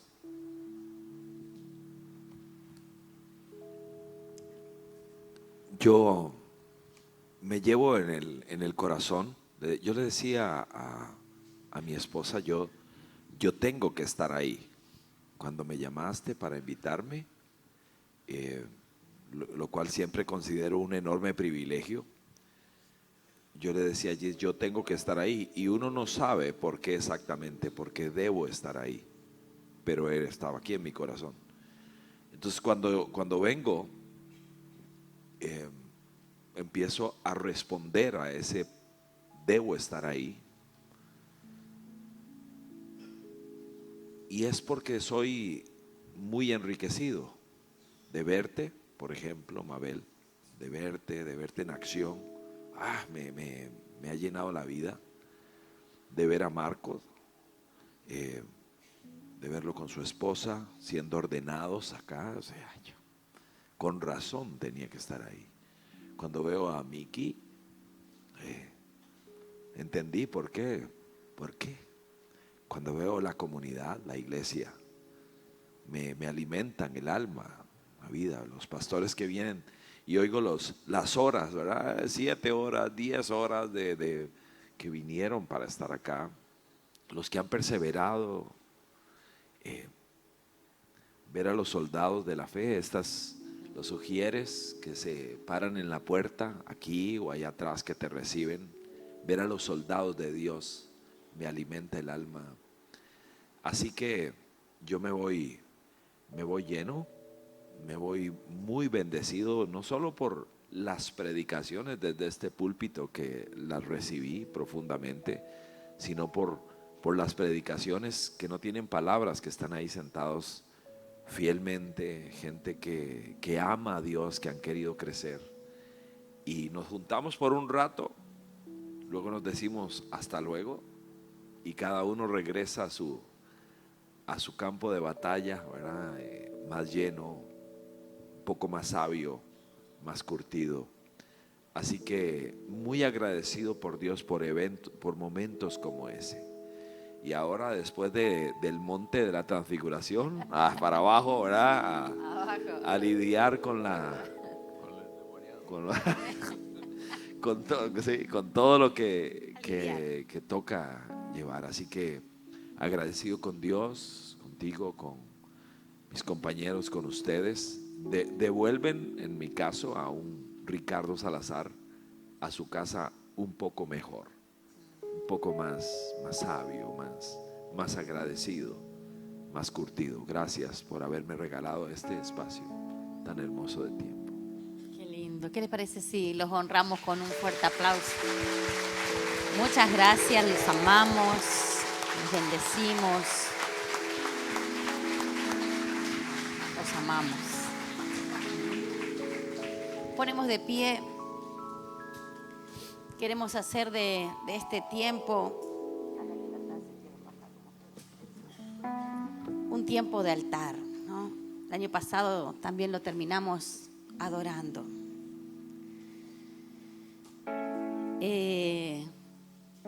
La adoración siempre es un momento de derramamiento, de reconocimiento, de entrega. Cada uno lo manifiesta. La adoración es algo muy especial, muy amplio, muy profundo y también muy personal. Adoramos solos, con música, sin música. Adoramos juntos. El Señor habita en medio de nuestra adoración. Así que ahí en libertad, si ustedes quieren ponerse de rodillas, quieren pasar al altar, sentarse, pero vamos a tomarnos un tiempito para, de todo lo que el Señor nos ha hablado hasta aquí, poder nosotros derramarnos ante el Señor. Amén. Los chicos nos guían, nos acompañan en este tiempo. Levante su mano ahí, dile: Señor, aquí está mi vida. Entiendo que me has llamado, entiendo que me has dado este privilegio, esta bendición de conocerte, de ser parte de un plan, de un propósito, de ser parte de un proyecto que trasciende nuestra vida, que trasciende aún nuestros ojos físicos. Estamos haciendo historia, pero somos parte de una cadena que ha empezado hace tantos años.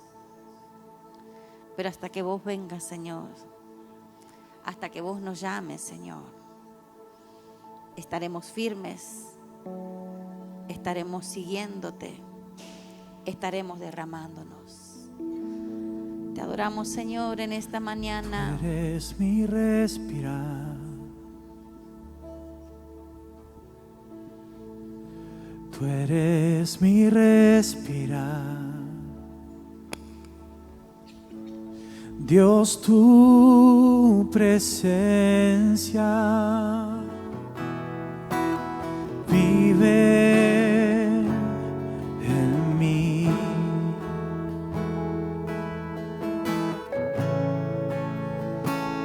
Tú eres mi pan, Señor.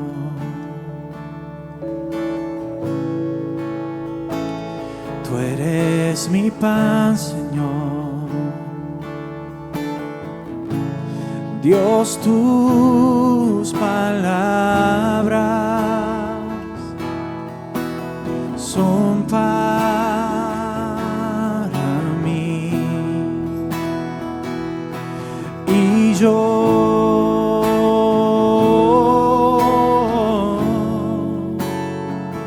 te anhelo, Señor.